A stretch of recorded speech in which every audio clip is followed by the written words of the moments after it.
Hello दोस्तों, पुनः एक बार आप सभी का रियल रिपोर्टर न्यूज़ पर स्वागत करता हूं, अभिनंदन करता हूं। मेरे पिताजी हमेशा चाहते थे कि मैं विदेश चला जाऊं और वहां जाकर कुछ कारोबार, कुछ रोजगार, नौकरी चाकरी जो भी करके अपने पैरों पे खड़ा हो जाऊं। यह बात अलग थी कि मैं इतना काबिल नहीं था, मैं इतना बेहतर नहीं था शायद इसलिए, या मैं इतना कर्मठी नहीं था, मैं कामचोर था। शायद मुझे विदेश जाना पता नहीं क्यों नहीं हो पाया। लेकिन एक समय से ये बात चलती आ रही है, बहुत बार आप लोगों ने सुना भी होगा। विदेश वगैरह में नौकरियां देने के लिए बहुत सारे लोग, बहुत सारे एजेंट और बहुत सारी ट्रैवल एजेंसियां काम करती हैं और वहाँ पे एम्प्लॉयमेंट वीज़ा वगैरह पे लोग जाते हैं रोज़गार करने। बहुत बार उनकी ज़िंदगी में बहुत बड़ा परिवर्तन आ जाता है, वो लोग बहुत खुशहाल हो जाते हैं, उनका परिवार बहुत अच्छे से रहता है, सब कुछ सुचारू रूप से सब कुछ सही हो जाता है। साल 2 साल 4 साल का जर्नी करने के बाद लोग अच्छा खासा एक बैकअप बना लेते हैं, पूंजी बना लेते हैं। यह बहुत बड़ी चीज़ है, लेकिन इसमें थोड़ी सी आपको सावधानियाँ भी बरतनी होंगी। बहुत बार ऐसा होता है कि कुछ ट्रैवल एजेंसियाँ या कुछ ट्रैवल एजेंट जो होते हैं, जो लोग थोड़े बहुत पैसे के लालच में कई बार जानकारी होते हुए भी इन चीज़ों को आप लोगों को नहीं बताते हैं, जैसे कि उन्हें किस एम्प्लॉयमेंट में बुलाया जा रहा है, किस एग्रीमेंट के तहत वहाँ पर आपको कार्य दिया जाएगा, कौन सा कार्य आपसे कराया जाएगा। कई बार तो उन्हें पता भी नहीं होता है। एक्चुअली वो जैसा ऑफिस से गाइडलाइन मिलता है वैसा आपको बताते हैं, जो एग्रीमेंट में लिखा होता है उस पर साइन करवा लेते हैं और आपको विदेश में जाने के बाद पता चलता है कि दूसरा कार्य यानी दूसरे ट्रेड में आपको लगा दिया गया। जिस चीज़ को बता के आपको बुलाया गया था उससे इतर कई बार चीज़ें हो जाती हैं। एक जानकारी आपको देना चाहूँगा, एक तरह का गिरोह सक्रिय होता जा रहा है सिस्टम में। बेरोजगारी बहुत बढ़ती जा रही है, हिंदुस्तान में ही नहीं पूरी दुनिया के और भी देशों में, खासकर गरीब देशों में। तो वहाँ पर जब ये बेरोजगारियाँ बढ़ रही हैं, कोरोना जैसा आपदा घेरता जा रहा है और जो कोरोना और लॉकडाउन खत्म होता जा रहा है, तो फिर लोग जो है भाग रहे हैं कारोबार की तलाश में, अपने पैसे और जुगत जुगाड़ की तलाश में। परेशान हैं लोग, एकदम 20 करोड़ से ज़्यादा युवा बेरोजगार हुए हैं लॉकडाउन के दौरान। इन 1 से 1.5 वर्षों में वह अच्छे खासे कार्य को कर रहे थे, जॉब पर थे, उनका या तो डिमोशन हो गया है या फिर नौकरी छूट गई है, यानी उनका जो सैलरी था उससे कम आ रहा है पेमेंट, या फिर नौकरी से हाथ धोना पड़ गया है।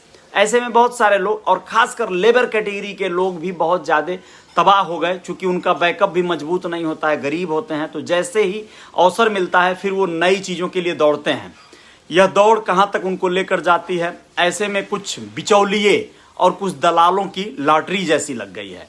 कुछ ऐसे भी लोग फन फैला लिए हैं जो लोग मानव तस्करी, आप नाम सुने होंगे। मानव तस्करी से तात्पर्य यह है कि बहुत सारे देशों में, खाड़ी देशों में कहिए या यूरोप के देशों में, बहुत से ऐसे कंट्री हैं जो धनाढ्य हैं, वहाँ पर नौकर चाकर नहीं मिलते हैं काम के लिए, जो हाउसकीपिंग के लिए लोग नहीं मिलते हैं। ऐसे देशों में बड़ी डिमांड रहती है कि गरीब देशों से गरीब लोगों को बुलाया जाए। कई बार कपल्स को भी बुलाया जाता है, जोड़े में आवे तो और बेहतर है, पति पत्नी रहेंगे, सर्वेंट रूम दे दिया जाएगा और वहाँ पर वो उनके घर पे काम करेंगे, ड्राइवरी करेंगे, माली का काम करेंगे, जो भी कार्य रहेगा सब करेंगे। तो ठीक है, ये बहुत अच्छी बात है। जिनको यहाँ पे मान लीजिए बहुत सारे ऐसे लोग हैं जो यहाँ पे किसी तरह से अपना जीवन यापन कर लेते हैं, लेकिन अपना ऐसा कार्य नहीं कर पाएंगे जिसको मजदूरी कहा जाता है। लेकिन वही मजदूरी अगर विदेश में करने को मिल जाए तो ठीक है, वहाँ कोई देख नहीं रहा है ना, चलो अच्छा पैसा भी मिल रहा है, ये सोच के कर लेते हैं लोग।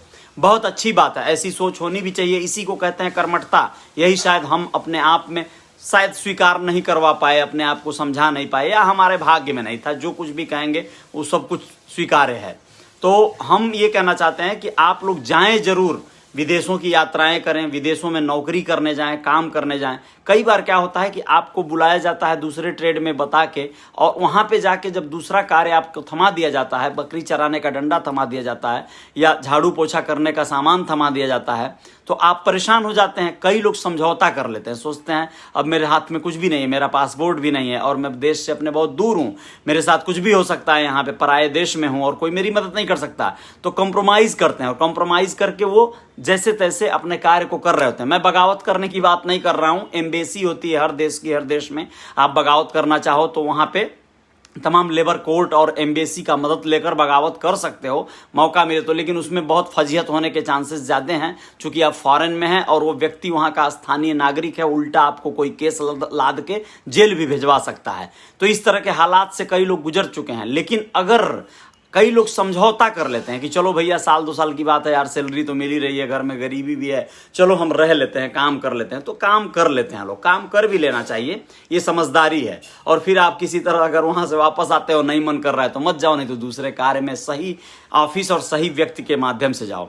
एक चलन में आ रहा है, लोग मानव तस्करी की बात मैंने किया था, तो ऐसे में कई लोग हैं जो पैकेज, मोटा पैकेज यानी बड़ी डील कर रहे हैं। कुछ एक लोगों के नाम लिए बगैर मैं बता सकता हूं आपको कि ऐसे तमाम तरह के गिरोह सक्रिय हो रहे हैं जो मोटा अमाउंट ले रहे हैं एडवांस और लोगों को यहां से दूसरे देशों में भेजने की तैयारी कर रहे हैं।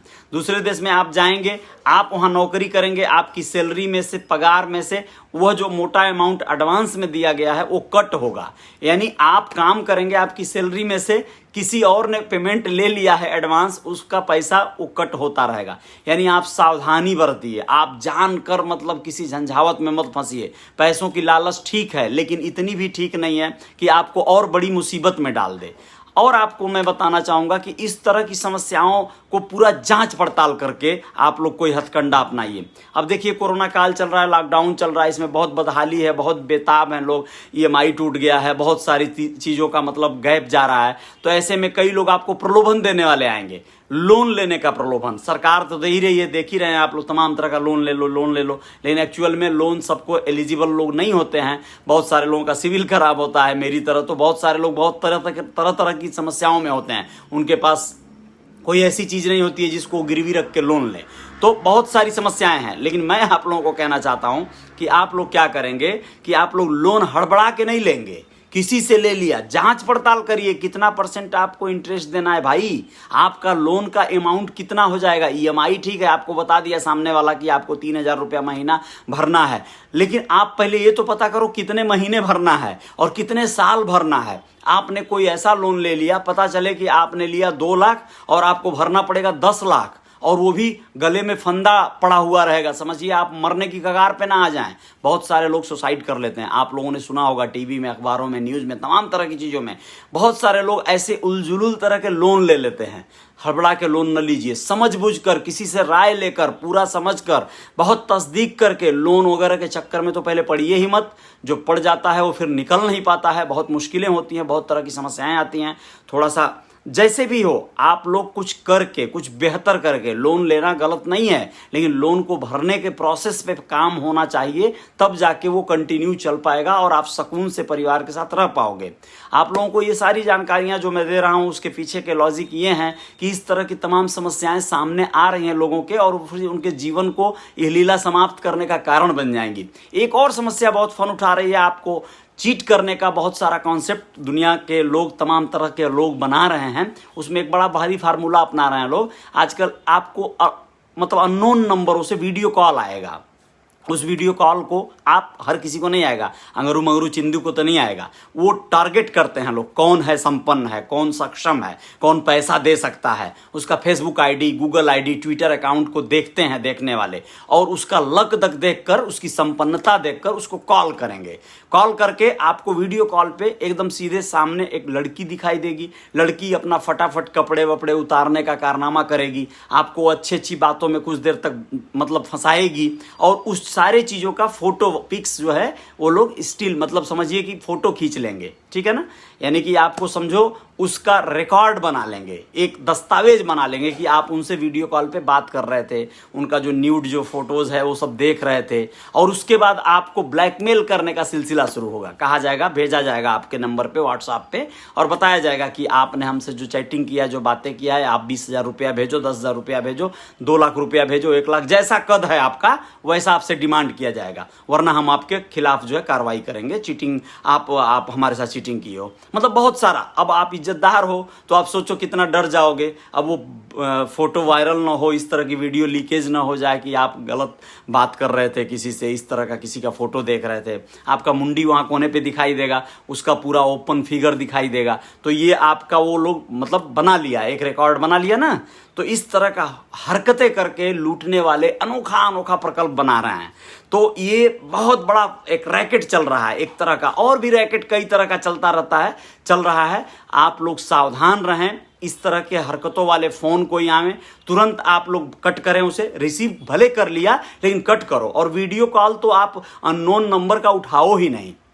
अगर आपका पहले से वीडियो कॉल में सेव है आपके मोबाइल में नंबर वगैरह, तो आप उठाओ। वीडियो कॉल हर किसी का नहीं उठा सकते आप। अगर उठा भी लिया और ऐसा कुछ भी दिखा तुरंत कट करो, यानी बिना सोचे जरा भी अगर आ गए झांसे में तो भैया गए काम से, ठीक है ना। तो बहुत बहुत धन्यवाद शिवेंद्र गोपाल जी, आपने बहुत बहुत बताइए, आपने कहा समाज को जागरूक करने का बहुत बहुत शुक्रिया। मैं चाहता हूं कि ऐसा हो। मनीष भाई राम राम। चलिए मल्लाह रमेश निषाद जी बहुत बहुत धन्यवाद। जय निषाद राज। चलिए जय जयकार जारी रहेगी। आप लोगों का अपना ख्याल रखिएगा और ऐसे भाई तमाम पचड़ों से थोड़ा सा सजग रहना है। ये नहीं बोलूँगा कि आपको भाग जाना है। चुनौतियों को स्वीकार करने वाला व्यक्ति महान होता है और चुनौतियों को जो फेस करता है, समस्याओं को जो टकराता है, जूझता है, वो जीत भी जाता है। बस उसे टकराने की हिम्मत और जज्बा और कुवत होनी चाहिए।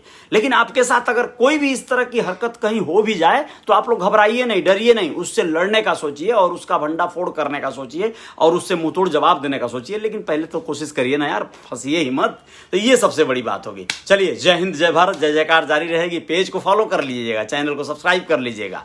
बस बने रहिएगा आप लोग और भी कुछ नई चीज़ों के साथ। कल मिलते हैं। गुड नाइट, शुभ रात्रि। संजय यादव जी कह रहे हैं भैया बहुत बहुत धन्यवाद आपका, समाज को जागरूक करते रहिए आप भैया। बहुत बहुत धन्यवाद संजय जी। और इंद्रजीत निषाद जी हेलो, बहुत बहुत बहुत धन्यवाद आप लोगों का भी। और आप लोग भी ऐसे ही कभी कभार देखते रहिए, बस जागरूकता अभियान जारी रहेगा।